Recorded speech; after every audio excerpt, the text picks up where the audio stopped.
Então, começando esse segundo vídeo, agora a gente entra propriamente no Voltamos para o Brasil. Eu quero começar esse segundo vídeo com uma citação, não vou fazer leitura, mas é uma citação do presidente Washington Luiz. Foi o último presidente da República do Café com Leite, República Velha, Primeira República. A gente tem uma série de nomes. Eu particularmente gosto, apesar de não ser o nome oficial, do nome República do Café com Leite. Washington Luiz costumava dizer que questão social é caso de polícia. O que ele quer dizer com isso? Né? E é a partir daqui que a gente vai partir para começar a fazer a reflexão e estudar ou analisar os casos que acontecem no Brasil. Eu quero ver se eu consigo chegar até 1932. Não sei se eu vou conseguir, mas vamos lá. Se o vídeo começar a ficar muito longo, eu paro na Revolução. E aí eu deixo 32 para a semana que vem. O que acontece? Né? O movimento social, movimentos sociais são, como já diz o próprio nome, são movimentos de grupos da sociedade que reivindicam direitos, buscando diminuir o problema da desigualdade social. A gente no Brasil ainda hoje tem uma tendência a ver movimento social como caso de polícia. Eu vou deixar, eu estava olhando agora há pouco um texto, eu vou deixar como link aqui da descrição, aqui na descrição do vídeo, para vocês darem uma lida para refletirem um pouco sobre esse assunto. O Brasil é um país desigual, um dos países mais desiguais do mundo. Sempre foi assim. Né? E na história da República Brasileira, isso fica muito latente, isso fica muito visível, não é nem latente, latente é quando está meio escondido. Isso fica muito aflorado, porque, teoricamente, qual que é a grande vantagem de um regime republicano e de um regime democrático? Você tem a possibilidade de você ter voz, você se organizar, você eleger representantes que possam lutar contra a desigualdade social, a partir de uma organização popular, a partir de candidatos que levantem bandeiras populares e tudo mais. E aí você vai pensar em políticas que possam amenizar a desigualdade social. Só que não existe soma zero. Para você resolver o problema ou melhor dizendo, a soma é zero, né? Melhor dizendo. O que eu quero dizer com isso? Para você resolver o problema do pobre, você precisa mexer de alguma forma com o rico. E isso é um grande problema na estrutura econômica do país. Né? O Brasil ele não consegue, e não consegue porque não quer, mexer com os interesses dos ricos no Brasil. Né? Não consegue diminuir os interesses da elite, da burguesia, da classe rica. Todo governo que entra no poder, de uma forma ou de outra, ou vai responder declaradamente aos interesses da classe rica, ou vai de alguma forma se curvar a ela. Então, por isso, o Brasil não consegue resolver seus problemas econômicos, porque a classe rica não deixa. O nosso grande problema está aí. Quando Washington Luiz diz que o problema social é caso de polícia, ele está deixando bem claro. Se tiver algum movimento que vai reivindicar melhorias de vida, seja por meios mais violentos, ou seja por meios mais pacíficos, mas vai querer reivindicar alguma coisa que mexa com a estrutura social, vai levar bala. Bala da polícia. Então, ou seja, isso na República Velha é a base, a gente falou várias vezes lá em sala de aula. Você tem um governo de ricos e para ricos. A República Brasileira, a res pública, coisa do povo, ela nunca existiu. Ela existe na estrutura, mas ela não é voltada para o povo. Ela é voltada para que a elite se mantenha no poder. Quando chega 1929, que acontece lá a crise que eu falava, de alguma forma, as tensões que existiam no Brasil, elas aumentam. Afinal, se a economia brasileira era mantida pela exportação do café e o mundo como um todo para de comprar café porque está em crise, a economia brasileira está com tudo para desabar. E aí você começa a ter conflitos no país como um todo. Não conflitos armados e tal, mas conflitos dentro da própria burguesia, né? Dentro da própria elite. Porque quem que está governando o Brasil até 1930? A elite de São Paulo e a elite de Minas, principalmente São Paulo. São Paulo está à frente. Minas está ali meio que num papel de coadjuvante, embora não saiba que seja coadjuvante. E a figura do Washington Luiz é quem vai deixar claro o papel de coadjuvante de Minas Gerais. Porque o que acontece? Pela política do café com leite, pelo apoio, pelo acordo entre o PRP, o Partido Republicano Paulista, e o PRM, o Partido Republicano Mineiro, a eleição de 1930 era para ser uma eleição voltada para eleger um candidato de Minas Gerais. Só que o Washington Luiz, que era presidente, ele bate o pé e fala: não vai ser mineiro que vai ser meu candidato substituto. Quem vai ser meu candidato substituto é Júlio Prestes. Júlio Prestes era governador de São Paulo. Então, ou seja, os mineiros ficam puto da vida porque rompeu-se a aliança do café com leite.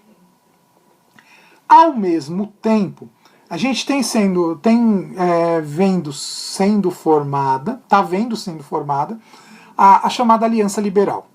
O que é essa Aliança Liberal? É um movimento de oposição, mas é um movimento de oposição ao governo, né, a essa aliança do PRP-PRM, mas é um movimento de oposição da elite. Mas é uma elite que não está no poder. A Aliança Liberal, ela não é um movimento popular, que vai ter o povo, não é nada disso. É um movimento da elite. Então a gente tem um conflito de dois setores da elite. O setor paulista e mineiro, de um lado, que é quem está no poder, e os setores de outros estados, estados do Nordeste, o Rio Grande do Sul, vou falar daqui a pouco para falar da figura que vai se destacar na Aliança Liberal, alguns setores do Exército. Então a gente viu ainda em sala de aula, eu estava falando, a gente viu lá rapidamente, nas revoltas que surgem durante a Primeira República, o tenentismo, e aí a gente tem alguns remanescentes do movimento tenentista que vão apoiar a Aliança Liberal. Na verdade, basicamente, quem não vai apoiar a Aliança Liberal é o Prestes, o grande líder do tenentismo, o grande líder da coluna Prestes, porque vai lá para a União Soviética, então a gente vai falar dele, ele vai ter uma importância muito grande na formação de um partido comunista no Brasil. Mas o que vai surgir no Brasil é um movimento liberal, não é de esquerda, não é popular, não tem nenhuma preocupação propriamente com o povo, embora a gente vai ver que depois vai ter. Mas é um movimento que a única grande preocupação que ele tem são membros da elite, são setores da elite que não são nem de São Paulo nem de Minas, que querem vir para o poder. E aí eles vão capitalizar o seu apoio na figura do governador do Rio Grande do Sul, Getúlio Dornelles Vargas. A eleição de 1930 vai ser disputada pelo Júlio Prestes, o candidato do PRP, candidato aí do café com leite, e o Getúlio Vargas. Só que assim, Minas sai da aliança. Afinal, se o Washington Luiz traiu a aliança e não aceitou que quem viesse como candidato fosse o governador de Minas Gerais, então não dava mais para manter aquele tipo de aliança, de acordo que foi feito entre os dois partidos. Então Minas se volta contra a aliança e vai apoiar também o Vargas. Então a Aliança Liberal ela sai muito fortalecida, né? A Aliança Liberal tem apoio de vários estados. O candidato a vice-presidente do Getúlio Vargas é João Pessoa, lá da Paraíba, né? O nome João Pessoa que depois virou o nome da capital. O nome do João Pessoa a pessoa, né, o cara chamado João Pessoa é o vice-candidato, então eles tentam fazer uma aliança nacional para tentar bater de frente com São Paulo. Aí no caso é só São Paulo, porque Minas já saiu da aliança. Vem as eleições. Em 1930 vem as eleições. Só que o que acontece nessas eleições? As eleições são marcadas por fraude, são marcadas por violência. É uma das eleições mais violentas de toda a história do Brasil. E quem ganha a eleição é o Júlio Prestes. Nada fora do que era até então. O candidato da situação, o candidato de São Paulo, é eleito. Com eleições fraudadas, tal, mas enfim. A verdade é, não muda nada eleitoralmente. O problema é que assim, o João Pessoa vai ser assassinado. Ao que tudo indica, pelo que eu li, eu uso como base para falar dos anos de Getúlio Vargas, a biografia do Getúlio, que não foi escrita por ele, foi escrita por um historiador chamado Lira Neto. Num dos próximos vídeos eu mostro, tá ali, eu não vou lá para pegar, mas está aqui atrás nessas prateleiras. Que é uma das biografias mais novas aí, tem, sei lá, uns 5, 6 anos que foi lançado, e é com base nos diários do Getúlio. O João Pessoa é assassinado, ao que tudo indica não tem nada a ver com a questão da eleição, é porque ele tinha um caso lá com uma mulher, eu não lembro agora direito, mas enfim, ele foi morto por causa disso, mas foi o estopim para estourar a Revolução de 1930. Vargas, apoiado por setores do exército, pela elite e tal, dá um golpe, chega à capital, na época a capital é o Rio de Janeiro, em outubro de 1930 e assume o poder. Né? O Prestes, na verdade, Júlio Prestes, tomar cuidado porque tem dois Prestes aí, tem o Luiz Carlos Prestes e o Júlio Prestes. O Júlio Prestes a gente não vai falar mais nada dele não. O Júlio Prestes ele ganhou a eleição, mas ele não assumiu. Né? O Washington Luiz é derrubado e o Vargas assume a presidência. Em princípio, assume para ser um governo provisório. Só que a gente vai ver que é um governo provisório que vai durar 15 anos. Né? As coisas que acontecem na história do Brasil. E o Vargas é uma figura extremamente polêmica.